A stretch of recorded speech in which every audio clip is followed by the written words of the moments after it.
Hello, everybody. Today is January 8th, 2026. We're going to ask Dad some of his lifetime stories, and maybe you'll think of something while he's speaking, and you can leave a question in the comments for him. Please subscribe, like, and share. I think the first thing I was going to ask you is um, we talked a little bit about your dad and his job and what he did and everything. As far as Grandma Scott, your mama, what do you recall? I mean, you said she did, y'all chop cotton, but other than that, a lady of that era, what else was she doing? I know it seems stupid, but obviously taking care of a bunch of kids through the life. But I mean, is there anything in particular you remember about her that you can describe her life, what she did in a day, or Well, I know she was always, seemed like to me, as you stop and think about it, she had several jobs in and around Mark Tree there where she worked. And until finally she got her own business because she worked for a druggist, not a druggist, but a dry goods store named Schonberger. She worked for them for a good while. That was after us kids got a little bit older and had had already some of us started marrying, I guess. But she was always a what you call a go-getter. She would find her something to do, and just like working in Schonberger's there at the dry goods store, it was a biggest one in Mark Tree, I think. Well, I know it was. Yeah, named Schonberger, and she went in there one day and just got her a job. I don't know how many trips she had to make to go in there to do it, but she did. persistence, But huh? she was real persistent in what she tried to do, and I guess some of that rubbed off on some of us kids. I don't know whether it got to all of us or not, but I do remember her being that way. But she came from a big family called a Burton family, Burton, uh, and they lived in Boonville, Arkansas, around the Magazine Mountain, one of the tallest mountains in Arkansas. Where generally in the state is it? That is probably 40 or 50 miles from Fort Smith. I think that's Fort Smith over there Yeah, on west. that side. Yeah, on the west. Yeah, Right. and that's where they were in and around Boonville all their life, just about it. Because I just remember my mom talking about it at different times, and you'd have different ones of her brothers and sisters. Because my dad had stayed, he had a job that he was secure with, and everybody knew where we lived. We didn't know where they lived. We never did go in it. Well, we went to Boonville, but boy, it was always a tough trip. It was always cold, and there wasn't much cover on the beds. All we had was some of us had some feather uh, uh, Comforter kind of. mattress, Oh, okay. yeah, feather Mattress. bed, and you just sink down Sink in in it. that thing. You stay pretty warm if you had something on top of you.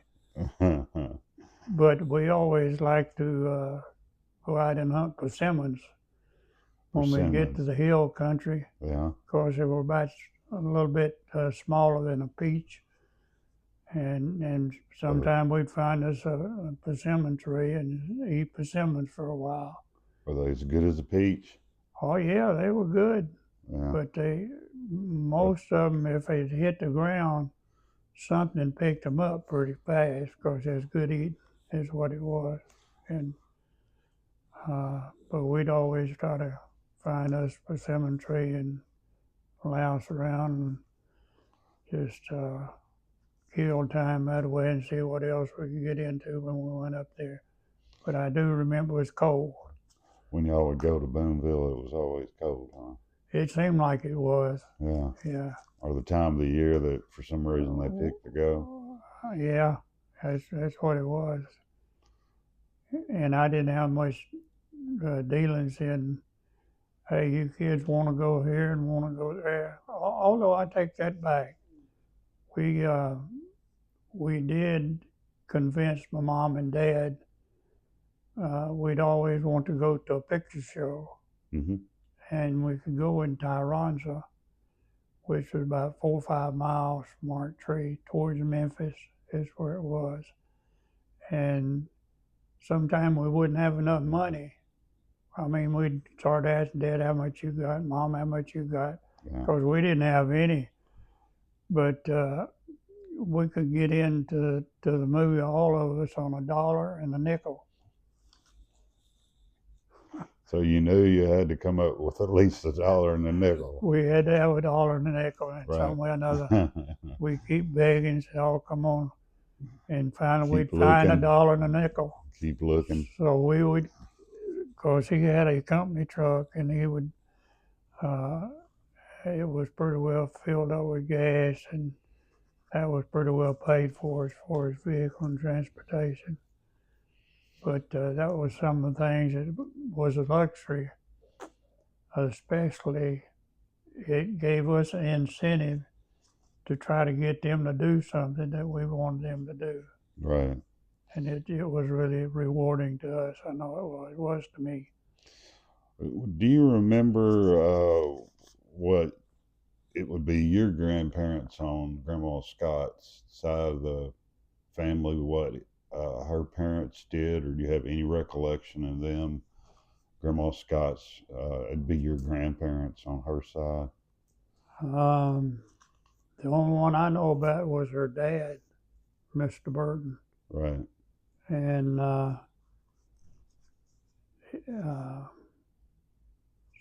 seemed like he always went around with his hand like this. And it was, I don't know whether he got hurt in a sawmill accident, but I know my grandpa Scott did.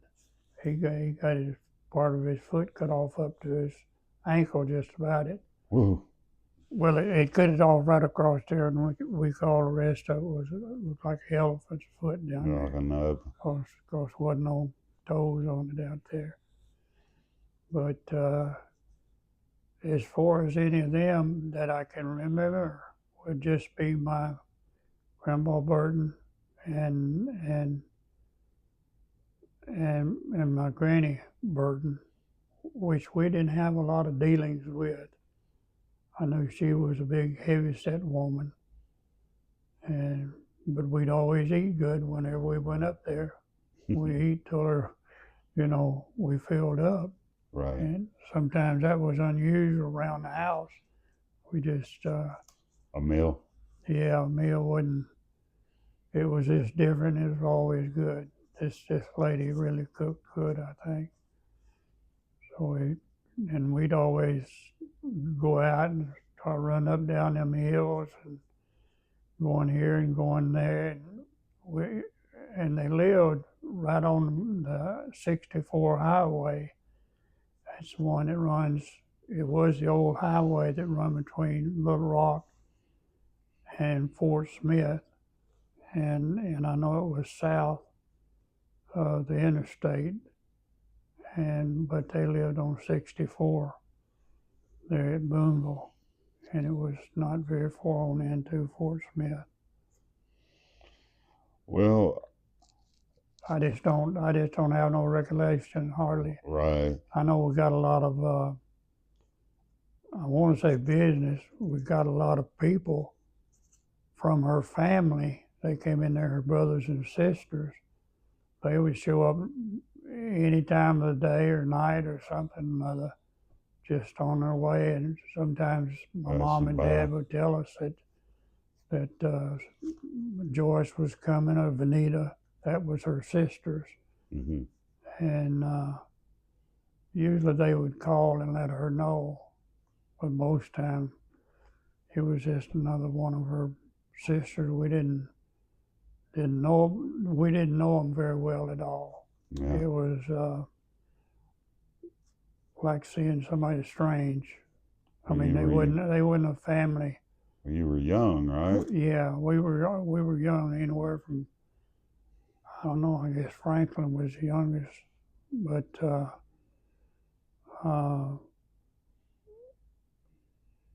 I know, and I'm trying to think about how old Franklin and Mary would be. I think Uncle Frank is like 5 years younger than you.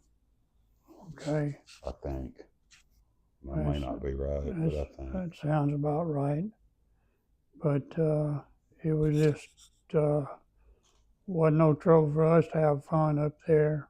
But we just, well, your kids. Whenever they came to our house, so we kind of had to toe the line. We just didn't know them at all. Right. I would tell you something that was real crazy, but it's crazy. It's just, well, we didn't even do this. I mean, us boys did, but I better not say it. It's kind of stupid. Now you got everybody sitting there going, well, what is it? Well, we'll talk about it after this shooting is over with, and I'll just. If you think it's all right, then we'll just make just a video with just that. Well, no. Well, it would probably be a single video. Yeah, a single video and short. Well, we did talk about. I know we're bouncing around like we always do, me without any kind of purpose. But we did talk about when you got out of school and you're working 3 jobs to survive. Yeah. Do you remember when you got your first job, or approximately, which would have been maybe with Federal Compress? That would have been was that your first single job, where you were able to make it with one job?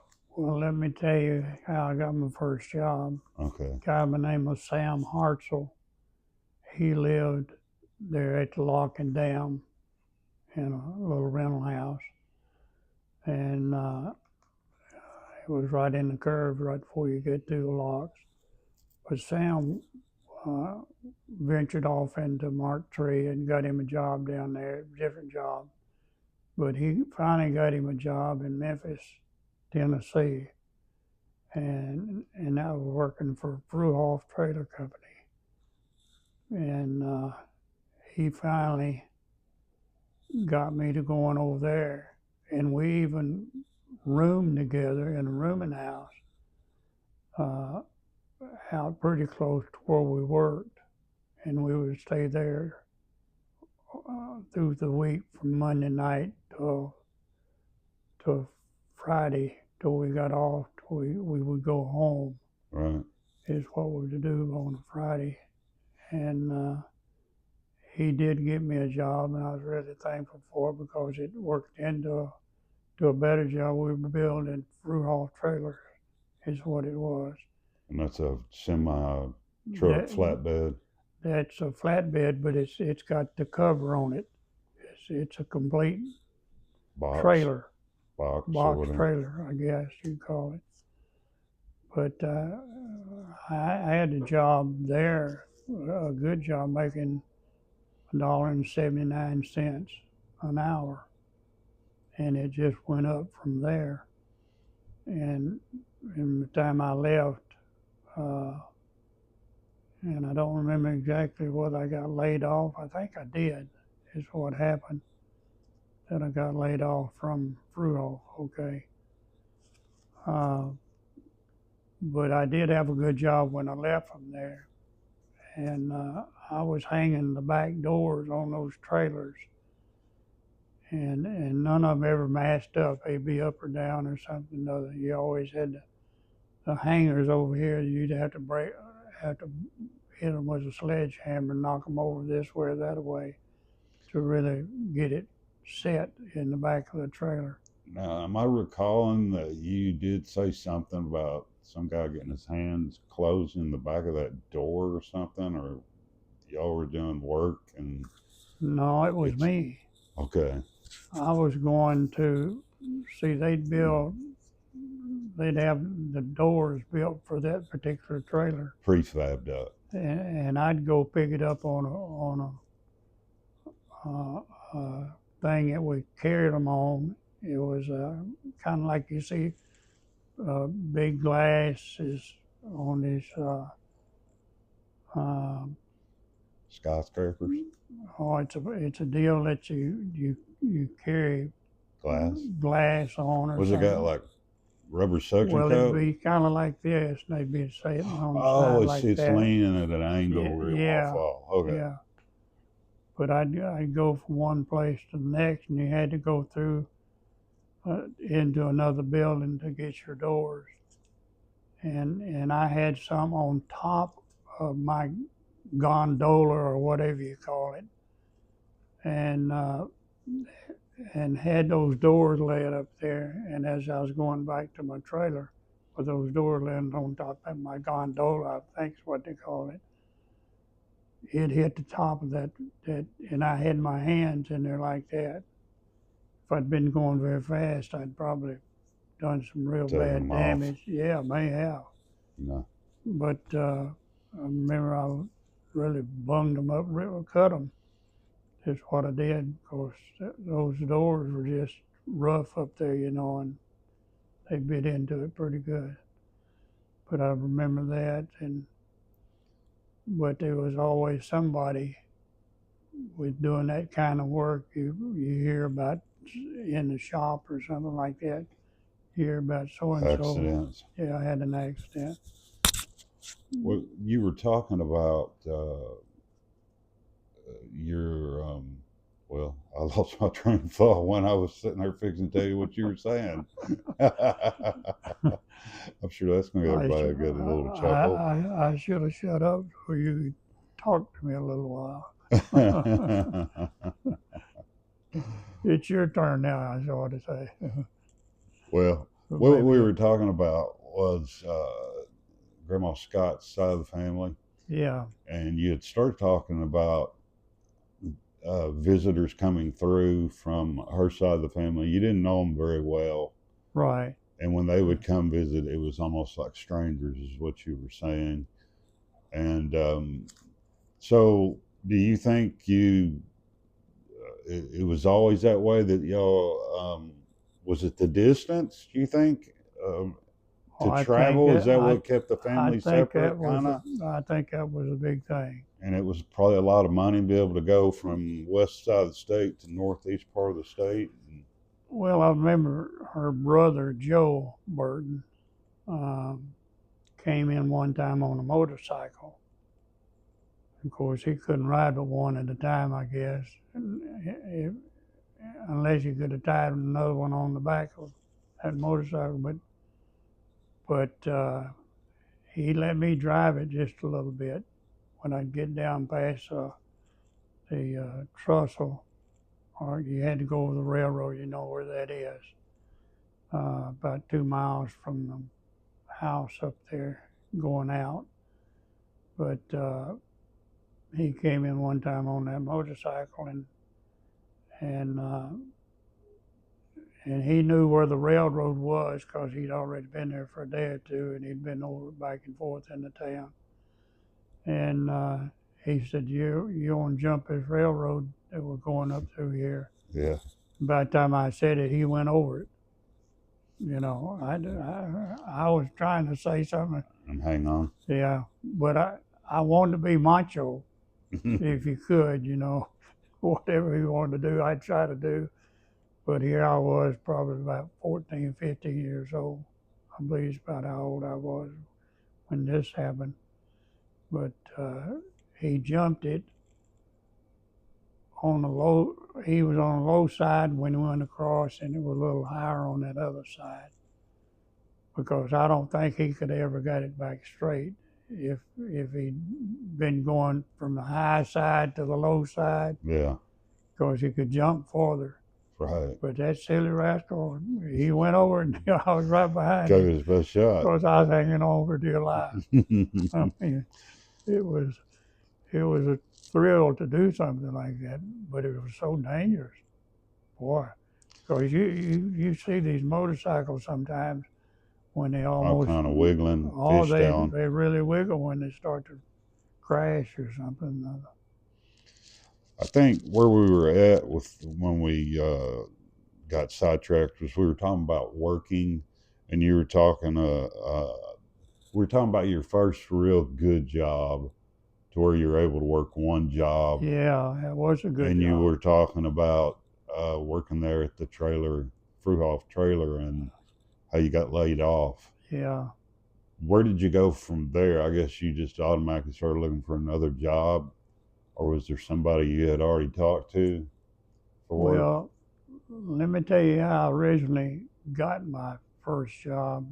I know Sam helped me get started over there, but we had a doctor, uh, Dr. Rochelle.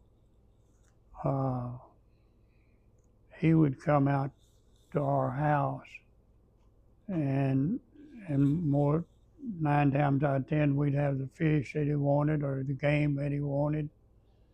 But he's the one that got me on originally out there, and he helped me to stay part of a week there by his doctor's office, and it wasn't too far from his office on out to Fruhoff Trailer Company where I worked. But he somewhere or another he called somebody and had me to come out there, and that's where I first got. That's where I really got my job from. But me and Sam kind of hooked up because he was already out there. He was already working for Fruhoff Trailer Company whenever I got on, and I just gotten out of school too. Right. So I wasn't too far in between. I was happy as a jack. Getting out of school and getting Yeah, $1.79 an I hour, mean, it was good money. making enough, more than enough to survive. Oh yeah, and we at times we would rent a room at the motel Right. and just stay the whole week till we got off sometime Friday and head home to stay home till come back Monday night to work again. Well, we're going to stop there, and then when we start back next week, we're going to start back at that point with working. Thanks again to everybody who's watching. Like, share, and subscribe to the content. Pass it along to other family members if you would. If there's someone you think of that would like to hear these stories, or even friends. Until next week, I guess. We'll see you then. Bye. Take care. Bye.